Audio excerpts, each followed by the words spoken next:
नमस्कार दोस्तों, क्या आपने कभी सोचा है कि एक फैक्ट चेकर और एक प्रोपेगेंडा फैलाने वाले के बीच कितनी पतली लकीर होती है। फिल्म धुरंधर को लेकर आज पूरा देश दो हिस्सों में बटा है। एक तरफ वो दर्शक है जो भारतीय जाबांजों की कहानी सुनकर देखकर गर्व महसूस कर रहा है, और दूसरी तरफ ध्रुव राठी जैसे इन्फ्लुएंसर्स यूट्यूबर्स हैं जिन्हें इस फिल्म के हर फ्रेम में बीजेपी का प्रचार और नफरत नजर आ रहा। पॉइंट ये नहीं है कि पाकिस्तान में असल में ऐसी घटनाएं होती हैं या नहीं। पॉइंट ये है कि अगर बीजेपी की एडवर्टाइजमेंट करनी है तो उसमें मूड सेट हिंदू मुसलमान के बीच नफरत फैलाकर ही किया जाएगा। आज हम ध्रुव राठी के उस वीडियो को डिकोड करेंगे और हम देखेंगे कि कैसे ध्रुव राठी ने तथ्यों को तोड़ मरोड़ कर पेश किया, कैसे उन्होंने एक सम्मानित डायरेक्टर का, जिसकी मूवी काफी फेमस हुई, काफी सफल हुई, उसका अपमान किया, और सबसे बड़ी बात कैसे उनके खुद के पुराने तर्क आज उन्हीं के खिलाफ खड़े हैं। इस बार ध्रुव राठी खुद एक खास नैरेटिव के शिकार हो गए हैं। आज हम ध्रुव राठी के तर्कों की फैक्ट चेकिंग करेंगे और देखेंगे कि क्या उनका नजरिया इस बार बायस्ड लग रहा, एक तरफा लग रहा। अहमद का कैरेक्टर जेल से बाहर आता है, मीडिया को इंटरव्यू दे रहा है। बीजेपी की इस एड में मुसलमानों को बारबैरिक दिखाया जाता है। फिल्म के शुरू में ही एक सीन है जहां पाकिस्तान में लगता है कि ये महाचाटुकार है। ये इस लेवल, मैं इस चीज के लिए माफी मांगना चाहूंगा। ध्रुव राठी ने अपने वीडियो के शुरुआत में ही आग उगलना शुरू कर दिया। उन्होंने कहा कि फिल्म में एक सिख व्यक्ति को इस निंदा के झूठे आरोप में मारते हुए दिखाया गया है ताकि भारतीय मुसलमानों को बारबरिक दिखाया जा सके। ध्रुव राठी, क्या आपने पूरी फिल्म देखी हुई है? फिल्म साफ शब्दों में कहती है कि ये घिनौना काम आईएसआई के स्लीपर सेल्स करवा रहे हैं ताकि दंगे भड़क सकें। फिल्म का मुख्य हीरो हमजा खुद एक मुसलमान है जो भारत के लिए अपनी जान जोखिम में डालता है, और एक कैरेक्टर पिंडा जो कि सिख है, उसका निगेटिव रोल है। अगर डायरेक्टर को मुसलमानों से नफरत फैलानी होती तो वह हीरो को मुस्लिम क्यों बनाता? ध्रुव राठी अपने एजेंडे के मुताबिक यह कहते हैं कि पॉइंट ये नहीं है कि पाकिस्तान में ये घटनाएं सच में होती हैं या नहीं। कमाल है, अगर किसी फिल्म में गरीबी दिखाई जाए, भारत की बेइज्जती दिखाई जाए, उसकी कमियां गिनाई जाएं, तो आप उसे सोशल रियलिटी कहते हैं। लेकिन जब पाकिस्तान में अल्पसंख्यकों पर होने वाले जुर्म दिखाए जाएं, तो प्रोपेगेंडा कैसे बन जाता है? क्या पाकिस्तान में श्रीलंका के प्रियंका कुमारा या नजीब अहमद जैसी हत्याएं नहीं हुई? सच दिखाने से अगर आपको मिर्ची लग रही है तो प्रोपेगेंडा फिल्म में नहीं, आपके देखने के नजरिए में है। अगर यह फिल्म बीजेपी के प्रचार का माध्यम है तो तुम्हारे उन वीडियो का क्या जो हर एक इलेक्शन के जस्ट पहले आते हैं और जिसमें तुम खुलकर लोगों से आह्वान करते हो, लोगों से कहते हो कि वही जाकर बीजेपी के विरोध में वोट करें। जब कभी भी कहीं भी इलेक्शन होता है, तुम्हारे वीडियो बीजेपी के विरोध में जरूर आता है। साथ ही में इंस्टाग्राम, फेसबुक, ट्विटर और सभी सोशल मीडिया प्लेटफॉर्म पर रील बनाकर लोगों से कहते हो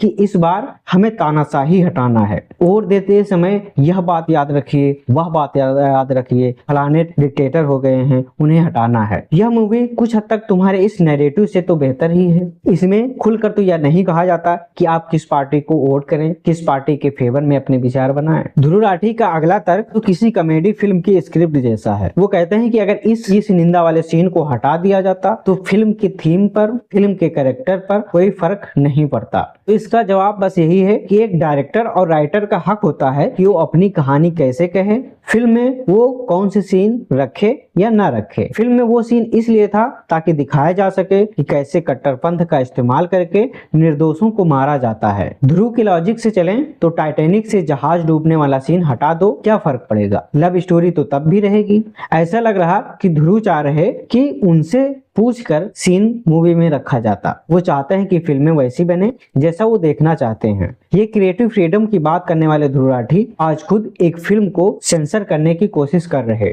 अब आते हैं ध्रुव राठी के सबसे इंटेलिजेंट दिखने वाले लेकिन सबसे खोखले तर्क पर। फिल्म में दिखाया गया कि 60,000 करोड़ रुपए की फेक करेंसी भारत के चुनाव को प्रभावित करने के लिए भेजी जा रही है। ध्रुव राठी ने तुरंत आरबीआई का डेटा निकाल लिया कि आरबीआई ने तो कहा था कि 99% नोट वापस आ गए थे। ध्रुव राठी को अपने फैक्ट्स सही करने चाहिए। फिल्म बात कर रही है फेक करेंसी यानी जाली नोटों की, और आरबीआई का डेटा होता है लीगल टेंडर यानी असली नोटों का। क्या आप ये उम्मीद कर रहे हैं कि पाकिस्तान से आने वाले जाली नोटों को भी आरबीआई अपने डेटा में शामिल कर लेगा? जाली नोटों का मकसद अर्थव्यवस्था को तबाह करना होता है, और ये एक कड़वी सच्चाई भी है जिसे भारत की सुरक्षा एजेंसियां सालों से झेलती रही हैं। इसे बेवकूफी कहना भारतीय सुरक्षा बलों की मेहनत का अपमान है। आलोचना करना सबका अधिकार है, लेकिन क्या मर्यादा की कोई सीमा नहीं होती? ध्रुव राठी ने आदित्य धर जैसे डायरेक्टर्स को चाटुकार कहा और एआई का इस्तेमाल करके उन्हें प्रधानमंत्री के चप्पल चाटते हुए दिखाया गया। ये तुम्हारा आदित्य धर के प्रति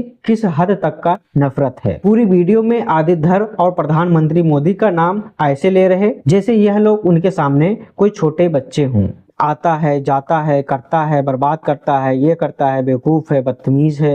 लेकिन जब अतीक अहमद की बात आती है तो कहते हैं उन्हें श्रद्धांजलि दी गई थी, यानी उनका नाम बड़े सम्मान के साथ ले रहे, जैसे कि वह बहुत बड़े संत थे, बहुत भले आदमी थे। इनको बहुत दुख हुआ कि अतीक अहमद को पाकिस्तान से कनेक्ट दिखाया गया है। अतीक अहमद को जब गिरफ्तार किया गया था तो उस पर मनी लॉन्ड्रिंग, अवैध हथियार रखने, अवैध हथियारों का व्यापार करने, 50 से ज्यादा बैंक खाता होने और कई सारे मर्डर कराने का आरोप था। वह कोई भला और सीधा साधा आदमी नहीं था और यह तर्क देते हैं कि मूवी में दिखाया गया कि अतीक अहमद को सरकार के द्वारा दिए गए इशारों के आधार पर मारा गया, लेकिन उसको तो संसद में श्रद्धांजलि दी गई थी। इसका मतलब हुआ कि ध्रुव राठी चाह रहे कि अतीक अहमद के मर्डर को गवर्नमेंट ऑफ इंडिया एक्सेप्ट कर लेती और साफ साफ कह देती कि अतीक अहमद को हमने मरवा दिया है। अतीक अहमद को संसद में श्रद्धांजलि इसलिए दी गई थी क्योंकि संसद का यह प्रोटोकॉल होता है कि अगर उसके किसी भी सदस्य की किसी भी प्रकार से होती है तो उसको संसद में श्रद्धांजलि दी जाती है। यह बेसिक सा फैक्ट ध्रुव राठी नहीं बताए क्योंकि इससे उनका अधूरा फैक्ट धूमिल पड़ जाता। जब पद्मावत या जवान का विरोध हुआ था, जब ये मूवी आई थी, तो ध्रुव ने सीना तान कर कहा था कि अगर फिल्म पसंद नहीं है तो मत देखो, कौन आपको जबरदस्ती दिखा रहा है, अपनी फिल्म बना लो और फिर उसको देखना, उसको फेमस कर लेना। लेकिन आज जब कोई फिल्म उनके नैरेटिव में फिट नहीं बैठती तो वो इतने बौखला गए